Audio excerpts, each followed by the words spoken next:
আসসালামু আলাইকুম প্রিয় শিক্ষার্থীরা, সবাইকে স্বাগতম জানাচ্ছি টেকনিক ইজি এডুকেশনের পক্ষ থেকে।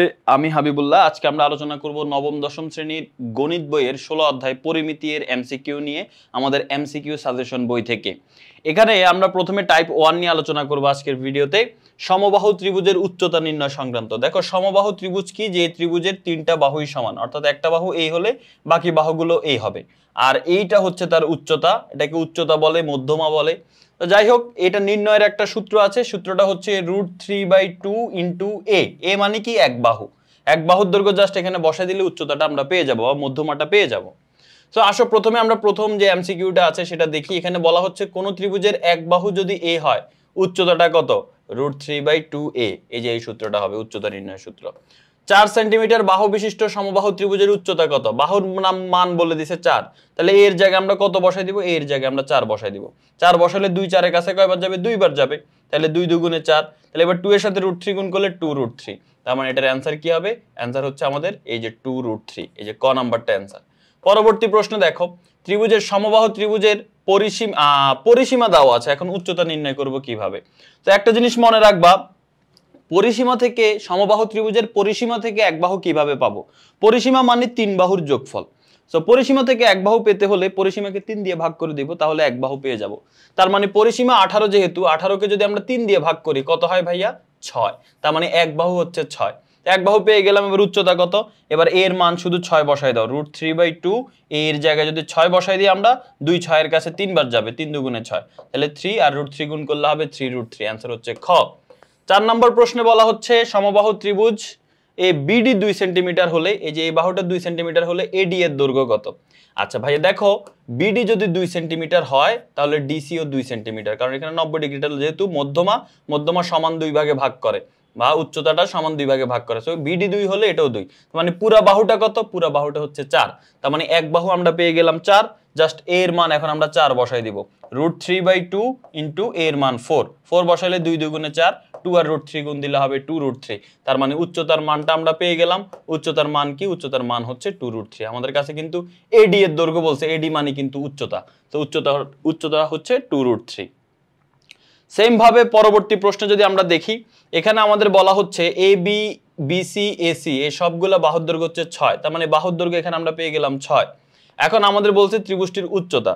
তাইলে তুমি এখানে ডি হচ্ছে বিসি এর মধ্যবিন্দু আছে, উচ্চতাটা হচ্ছে এডি। তাহলে এডি আমাদের বের করতে হবে। তো উচ্চতাটা যদি আমরা বের করতে যাই, উচ্চতা বের করার সূত্র হবে √3/2 ইন্টু এর মান তুমি জাস্ট এখানে 6 বসাই দাও। তাহলে √3/2 ইন্টু 6, 6 এর কাছে 2 3 বার যাবে, 3 2 গুণে 6। তার মানে অ্যান্সার হচ্ছে 3 আর √3 গুণ দিলে 3√3। তাহলে অ্যান্সার কি? অ্যান্সারটা হচ্ছে গ নাম্বার, এই যে 3√3।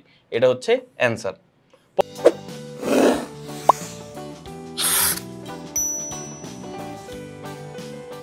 পরবর্তী প্রশ্ন 6 নাম্বার, ত্রিভুজের প্রত্যেক বাহুর দৈর্ঘ্য 10 হলে মধ্যমা মানে কি? মধ্যমা মানেই কিন্তু উচ্চতার কথাই বলা হচ্ছে।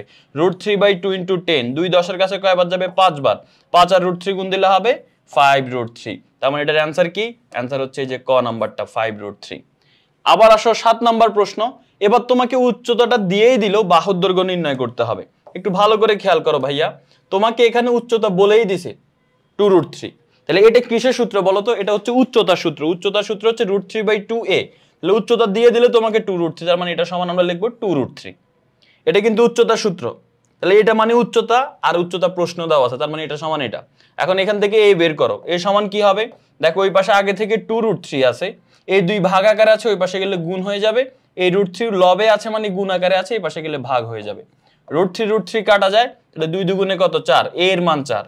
এ মানে কিন্তু এক বাহু, তার মানে এক বাহুর মান আমরা 4 পেয়ে গেলাম। তার মানে 7 এর অ্যান্সার কি? 7 এর অ্যান্সার হচ্ছে ঘ।